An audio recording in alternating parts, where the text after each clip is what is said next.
Olá, pessoal. Vamos à nossa quarta semana de estudos do PET 6, tá? E essa semana nós vamos ver a questão da fome e da desigualdade de acesso aos recursos alimentares, né, de comida, certo? Então, a questão do problema da fome, então, nós vemos que está relacionado à falta de comida disponível para as pessoas ou na impossibilidade de se ter acesso a comprar alimentos, né? Então, a fome é causada pela falta de comida ou a dificuldade de acesso à comida, né? A fome no mundo está relacionada com a questão econômica, né? Se você não consegue comer porque você não tem dinheiro, né? As pessoas não têm como comprar comida, né? Vinculado à miséria que algumas pessoas, boa parte dos países sofrem. 1 bilhão de pessoas sofrem, passam fome no mundo todo, tá? Então, a questão econômica está muito relacionada, está totalmente relacionada com a questão da fome, certo? E da desigualdade de alimentação, certo? O órgão responsável pelo monitoramento da oferta adequada de alimentos da população é a ONU e seus órgãos, a FAO, Organização de Alimentação e Agricultura, a FIDA, Fundo Internacional de Desenvolvimento Agrícola, e o PMA, o Programa Mundial de Alimentos. Eles é que vão fazer, monitorar essa questão da alimentação. Claro que, infelizmente, nem sempre eles vão conseguir resolver esse problema, tá? É, a fome, pessoal, é dividida em dois tipos: a fome epidêmica ou aberta e a fome endêmica ou oculta. Qual que é a diferença entre elas? No caso da fome epidêmica, olha lá, é aquela que ocorre graças a situações específicas de uma dada região ou localidade. Então, algo que aconteceu naquele lugar ali, mas que não é normal, ou que foi fora do comum, ou que acontece numa certa ocasião específica, né? Então, lá, como pragas que atingem a agricultura e impedem o fornecimento de comida, e a realização de guerras que geram mortes e miséria entre as pessoas, né? Então não é algo que acontece normalmente, é o que aconteceu sem é algo que não tem controle, né? Uma praga atingiu a região lá, uma seca que não era esperada, ou no caso, como ele falou, uma guerra que destrói aquela região e tudo mais. Então isso leva à fome, porque as pessoas não conseguem plantar ou não tem como conseguir aquele alimento, né? Então, por causa de uma guerra, por exemplo, está muito pobre, morreram, tal. Então não tem uma economia, né, para manter, certo? Já a fome endêmica é aquela que ocorre em virtude da subnutrição, ou seja, quando as pessoas não têm acesso à quantidade de comida suficiente para garantir a quantidade de nutrientes necessários. Qual que é a diferença?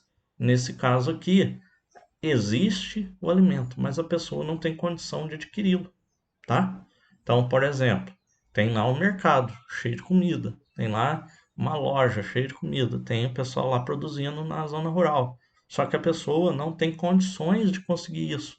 Não porque teve uma praga ou porque teve uma guerra, porque no sistema onde ela vive ela não consegue ter acesso a isso por causa da pobreza, tá? Normalmente. Em todos os casos a economia está ligada. É um fator que tem que ser colocado. Qual é o fator principal? Economia. Falta de dinheiro, por um motivo ou de outro, tá? A ONU e a OMS definem que por dia cada pessoa precisa consumir no mínimo 2.500 calorias para manter o corpo funcionando, né? Aqui a gente está falando que é mais saudável, é o quanto você deve comer, tá? Você não pode comer menos que isso. Caso as pessoas consumam em média menos do que isso, considera-se que estejam com fome endêmica ou oculta, né? Ela não está comendo o suficiente. Mas ela está pelo menos comendo alguma coisa? Mas se não for pelo menos 2.500 calorias, ela está entrando nessa parte de fome endêmica, tá? Não é o necessário para se manter. Com o tempo, ela vai ficar cada vez mais fraca e vai morrer. O monitoramento anual aponta que a situação mais grave está na África subsaariana, né? Lembrando, pessoal, África subsaariana. A África, nós temos, o próprio nome aí já dá uma dica boa, subsaariano. São os países que estão abaixo do deserto do Saara, a maior parte da África, na verdade. São também chamado de África Negra, que são os países mais pobres da África, tá? e onde, ó, 1 a 4 pessoas está cronicamente desnutrida, tá? Não tem alimento suficiente para seu corpo se manter, certo? Os países africanos assolados pela guerra civil e exploração estão entre os que menos evoluem no combate à fome, né? Esses países, pessoal, os países da África, na sua maioria, eles foram, durante o chamado neocolonialismo ou imperialismo europeu, foram feitos colônias, né, de países da Europa, né? Então, ali, a partir de 1700, 1700 e pouco, né? Eles foram transformados, né? Foram conquistados e tornados colônias, né? Dos países europeus. Só que os europeus eles dividiram o território africano entre eles, né, para domínio deles. Só que eles não levaram em consideração quem vivia ali, se eles tinham históricos ou coisas do tipo.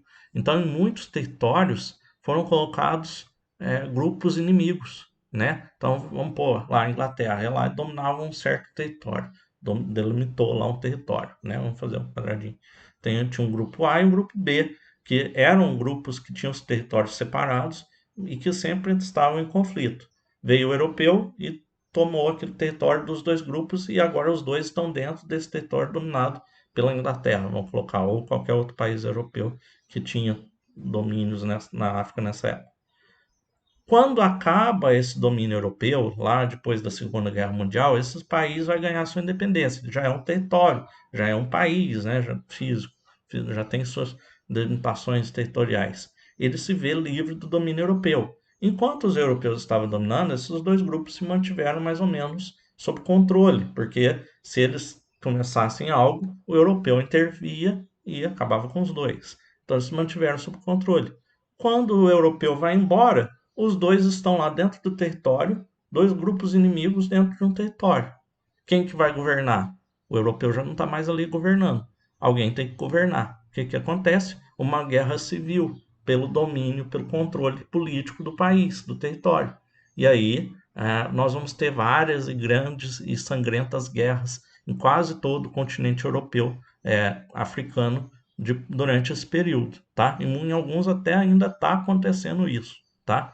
E é claro, um país em guerra é um país que sofre, né? E quem sofre é a população, que não tem como plantar porque são roubados, não tem como criar animais porque são roubados, há toda a destruição, as pessoas que têm saúde, que poderiam ajudar, são levadas a lutar nessa guerra.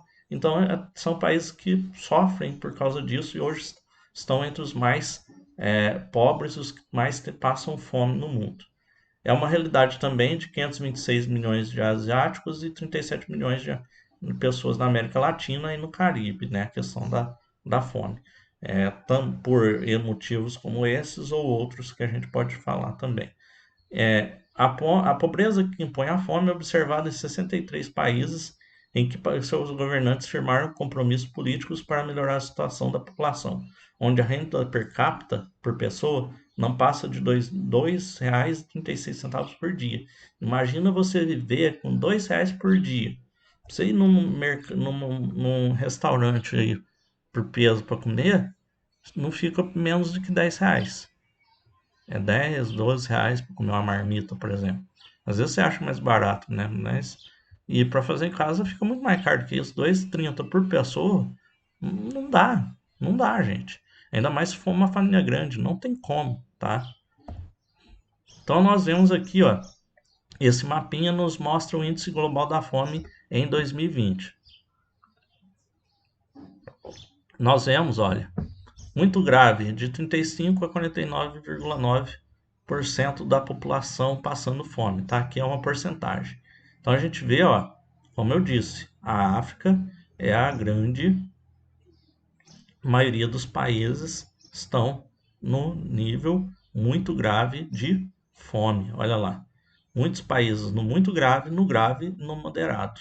Só um ou outro, só 2 países no baixo e dois que não estão registrados, mas que com certeza também estão pelo menos no baixo, tá? Eu diria até que estariam no moderado, tá? A gente vê, ó, Europa Ocidental não passa, não tem dados, né? Alguns países desenvolvidos não tem fome, nesses países tem, tá, gente? Mas provavelmente é muito baixo, tá? Estaria aqui no nível do Brasil, por exemplo, da Argentina, e de alguns países da Ásia, como China e Rússia, né? Estaria no baixo, tá? Pelo menos, né? Mas a gente vê que a América do Sul e Latino nós temos alguns, né? O como aqui no caso a Venezuela, tá? Que está passando por uma crise muito grande, econômica, política, tudo mais, né? Nós temos alguns países como Índia, aqui da Ásia, né?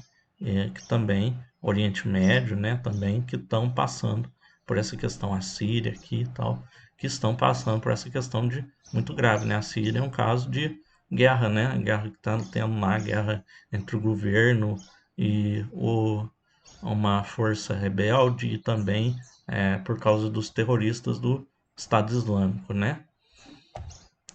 O Brasil saiu do mapa da fome elaborado pela FAO em 2014, né? De 2002 a 2013, ele implantou programas para aumentar e melhorar a oferta de alimentos, né? Então houve uma melhora, tá? No Brasil. Em 2010, nós tivemos a criação do programa Fome Zero, né? Do governo, e depois nós tivemos também o Bolsa Família e o fortalecimento da agricultura familiar, que até inclusive alguns de vocês devem conhecer, né? Porque a maioria dos nossos estudantes dos ERBIN são da zona rural, as famílias, pode ser que a família participe dessa agricultura familiar, que é um programa do governo para ajudar os pequenos produtores. Mas nós temos que dizer, nos últimos anos voltou a ter um crescimento da fome, tá? Infelizmente voltou a acontecer, né? Nós vemos aqui, ó, questão da segurança alimentar, que é a disponibilidade de alimentação, né? Nós vemos, ó, de 2013 para 2018, aqui nós não estamos querendo, eu não estou querendo falar bem de governo ou falar mal de governo, tá, gente? Eu só estou pegando os dados que são apresentados, né? Fonte do IBGE, tá? Então, infelizmente a gente tem que falar sobre isso, né? E a gente vê, ó, segurança alimentar, ó, nós tivemos ah, pessoas com segurança alimentar de 77 para 66, ou seja, pessoas que têm o suficiente para se alimentar, que têm comida, né? Houve uma queda.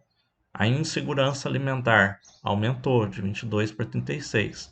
Leve, que falta um pouco, mas que ainda tem comida, de 14 para 24. Ó, moderada, de 4 para 8. E grave, pessoas que estão passando mesmo fome, que não tem o que comer, tá, gente? Não tem nada para comer, de 3 para 4. Então é algo que estava tendo uma queda e aumentou. O que significa? Significa falta de ajuda, falta de alguma coisa foi feita ou deixou de ser feita que fez com que esses números se modificassem, né? Então, e aí nós temos que ver essa questão da segurança alimentar. O que é a segurança alimentar? Foi criada pela FAO, né?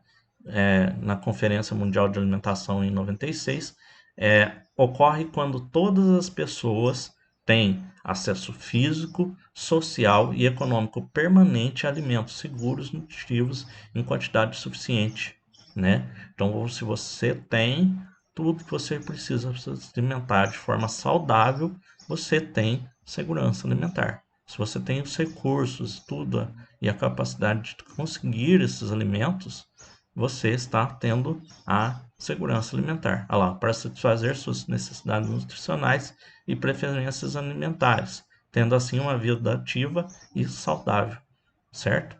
A disponibilidade de alimentos, o acesso de pessoas aos mesmos e o consumo adequado do ponto de vista nutricional são os pilares sobre que assenta o conceito de segurança alimentar. Então, disponibilidade de alimento. Para se ter a segurança alimentar, você tem que ter disponibilidade de alimento. Você precisa ter o que comer, né? Acesso das pessoas aos mesmos. Então, tem que ter a comida no país e as pessoas têm que ter acesso a essa comida, certo? E o consumo adequado do ponto de vista nutricional. Uma alimentação saudável para as pessoas, em que elas consigam comer sem ter problemas de saúde. Então, a pessoa não comer só coisas com muito açúcar que vai causar diabetes, ou comer só carboidratos e não ter proteína, né, que é necessário. E por aí vai. Não, comer alimentos sem vitaminas, por aí vai. Ela tem que ter acesso a todo tipo de alimento. Os fundamentos que nos permitem determinar os níveis de segurança alimentar são os seguintes. Então, como que a gente determina? A gente viu aqui nessa coisinha que tem lá, segurança leve, moderada e grave. Como que se determina isso? Primeiro, a disponibilidade. Tem que haver a disponibilidade de comida. Olha lá. Referência à produção, importação, armazenamento e ajuda alimentar, entendida como uma transferência no caso de necessidade, seja a nível local ou nacional. Não tem ter a possibilidade das pessoas receberem essa comida, né? Estabilidade. A insegurança alimentar pode ser transitória devido a questões relacionadas como o caráter estacional das campanhas agrícolas ou o ciclo de crise econômica. Para evitá-lo, o armazenamento é importante. Então você tem que ter um estoque para que, se acontecer alguma coisa, as pessoas possam receber esse alimento por parte do governo, né? Vamos dizer lá, teve um, uma inundação e os alimentos naquela cidade foram destruídos, as pessoas não têm o que comer, né? Não tem moradia, não tem o que comer, perderam suas casas, perderam sua comida. Então o governo vai arrumar a moradia para ela e ele tem que ter armazenado, né? Tem que ter uma forma de conseguir esses alimentos para essas pessoas, né? Por isso a estabilidade. Tem que ter ou a capacidade de conseguir de comprar esses alimentos ou então ter eles estocados, né? Tanto que, inclusive, a gente costuma ver em missões da ONU assim, tal, o pessoal leva rações, né, as chamadas rações militares e tal, e distribui, né? Que é aquelas comidas já prontas que a pessoa só tem que aquecer para comer, né? O acesso, né? Precisa ter acesso, né? O que adianta você ter disponibilidade e estabilidade se você não tem acesso, não tem como a pessoa receber, né? A falta de acesso aos alimentos pode ter razões físicas, então quantidade suficiente, isolamento da população ou socioeconômica, preço elevado, falta de recurso monetário. Então a pessoa tem que ter a capacidade de comprar. Não adianta nada você ter comida disponível se a pessoa não tem dinheiro para comprar ela, né? Ou não adianta você ter o alimento disponível se a pessoa está muito longe e não consegue chegar até ele, né? Ou ele não consegue chegar até ela. Então tem que ter possibilidades disso ser feito, né? E o consumo, né? Deve ser feito de acordo com as necessidades nutricionais e as preferências. A pessoa tem que comer o que ela quer, mas também ter a possibilidade de comer aquilo que é saudável para ela, tá? Não deixar de comer só porcaria, né? Certo? Então, para essa semana, pessoal, o tema é bem resumido, bem simples, tá? Qualquer dúvida, entre em contato com o professor, tá? Um abraço.